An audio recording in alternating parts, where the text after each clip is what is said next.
सूर्य है ये प्रमाणित होता है क्योंकि सूर्य का प्रकाश है। सूर्य तो रात में भी होता है, लेकिन हम कहते हैं अब सूर्य नहीं है। क्यों? क्योंकि सूर्य का प्रकाश नहीं है। पर ऐसा नहीं है कि सूरज नहीं है। धरती के जिस हिस्से पर तुम वहाँ हो, वहाँ पर सूर्य का प्रकाश नहीं है कि धरती का कोई और हिस्सा है, वहाँ पर सूर्य का प्रकाश अभी भी है। तो जैसे सूर्य है ये हम कहते हैं क्योंकि उसका प्रकाश है। परमात्मा जो आत्म स्वरूप है, जो ब्रह्म है, वो अव्यक्त प्रकृति है।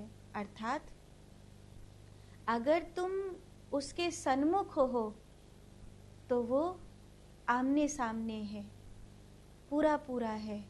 और अगर तुम उसके सन्मुख नहीं हो तो जैसे पृथ्वी जिस समय सूर्य के सन्मुख नहीं होती, तो जहाँ पृथ्वी का जो हिस्सा सूर्य के सन्मुख नहीं होता वहाँ रात हो जाती है, और पृथ्वी का जो हिस्सा सूर्य के सन्मुख होता है वहाँ दिन हो जाता है।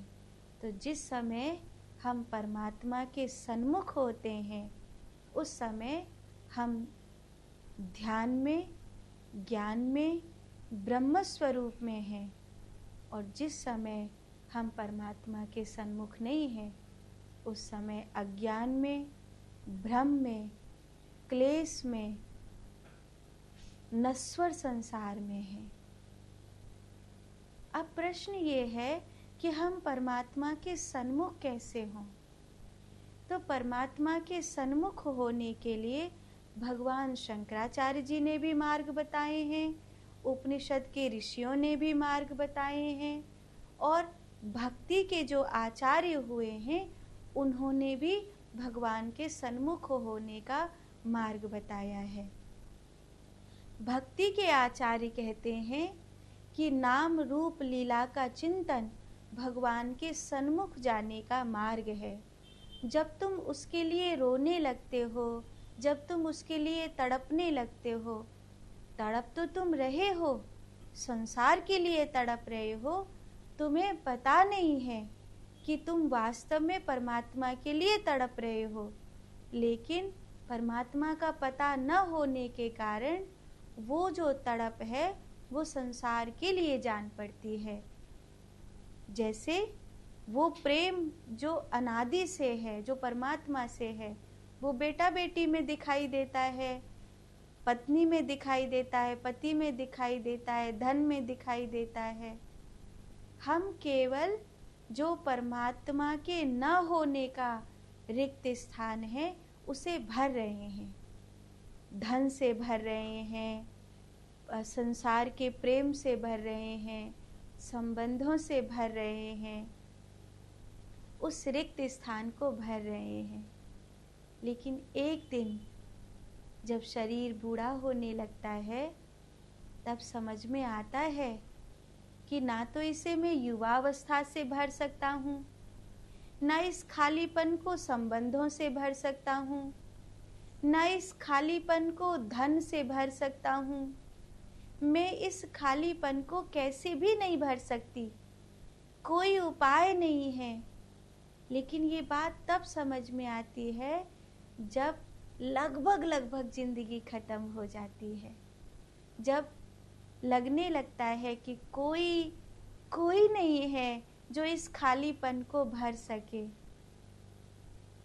तब उस तड़प का आरंभ होता है, पर समझ ना होने के कारण, जिंदगी के हाथ से निकल जाने के कारण अब परमात्मा के सामने आने का समय नहीं होता।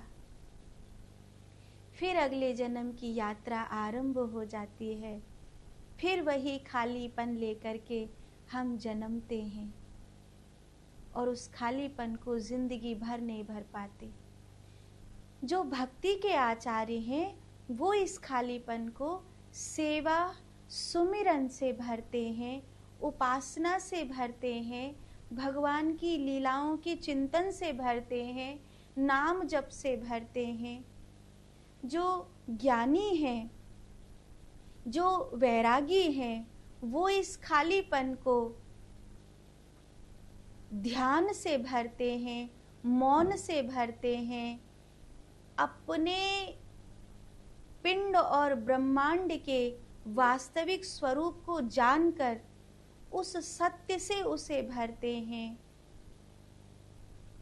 और जो ब्रह्म ज्ञानी हैं वो उस खालीपन के पार चले जाते हैं।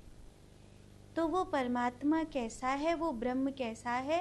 अव्यक्त प्रकृति है। तुम क्या करोगे? तुम एक रस होकर अंतरात्मा सच्चिदानंद स्वरूप का अनंत भाव से ध्यान करोगे, क्योंकि तुम वही ब्रह्म हो। जो वो ब्रह्म है तुम वही तो हो, ऐसा अपने अंतःकरण में भावना करो और ध्यान में प्रवेश कर जाओ।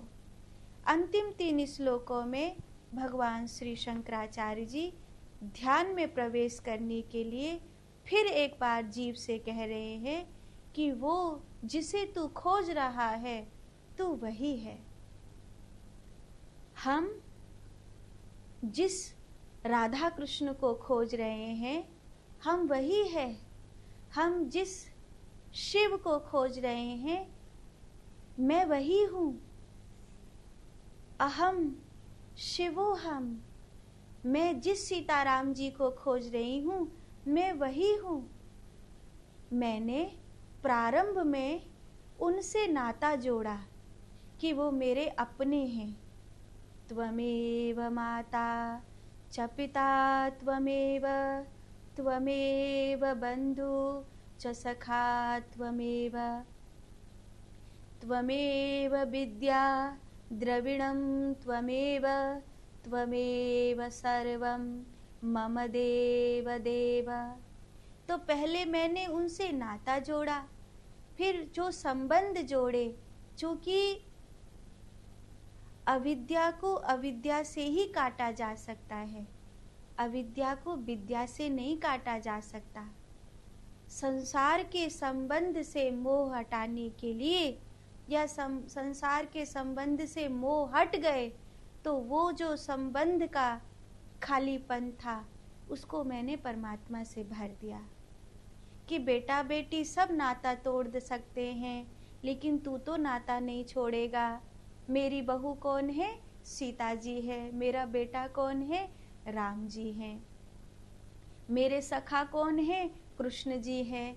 तुम सबसे प्यारे भाई हो, मैं तुम ही को राखी बांधूंगी। मेरी भाभी कौन है? श्री राधा रानी मेरी भाभी है। और दुनिया की भाभी नाता निभाए या नहीं निभाए, पर श्री जी तो जरूर नाता निभाएंगी। तो जो संसार से एक्सपेक्टेशन था, जो संसार से संबंध को लेकर हृदय को प्रेम की भाव दशा से भरने वाली फीलिंग्स थी, वो परमात्मा से भरने लगे। लेकिन यहाँ रुकना नहीं है। अगर यहाँ रुक गए तो संसार का संबंध हो या परमात्मा का संबंध तो संबंध है। एक दिन जब शरीर साथ छोड़ देगा तो संबंध भी साथ छोड़ देंगे। तो क्या करना है? थोड़ा सा और आगे बढ़ो। वो जो तू है वो मात्र मेरा भाई, मेरा पति, मेरा पिता, मेरा बंधु नहीं, वो सबका है। अब क्या हुआ? अब मेरा हृदय और बड़ा हो गया। फिर धीरे धीरे यहाँ पर रुकना नहीं है। वो जो सबका है, मुझ अकेली गोपी का नहीं है, वो सब गोपी का है। मेरी अकेले सत्यभामा का नहीं है, वो पूरी सृष्टि का है। इसीलिए वो सत्यभामा के सोने पर नहीं तुलेगा, वो पूरी सृष्टि में व्याप्त जो भक्ति का भाव है उस तुलसी के पत्ते पर तुलेगा, वो प्रेम पर तुलेगा, क्योंकि मेरे अकेले का नहीं है, वो सबका है। हृदय और बड़ा हो गया। हृदय बड़ा हुआ, संबंधों से ऊपर उठ गई मैं। अब मैं गोपी से गोपेश्वर बन गई। लेकिन बात यहाँ आकर रुकेगी नहीं। मुझे तो कृष्ण होना है, मुझे गोपी से कृष्ण होना है। और ध्यान में प्रवेश करके गोपी से कृष्ण होने की, जीव से शिव होने की, हनुमान और राम के एक होने की ये जो यात्रा है ये तेरी ही है। तू वही तो है। मैं तुझे कहता हूँ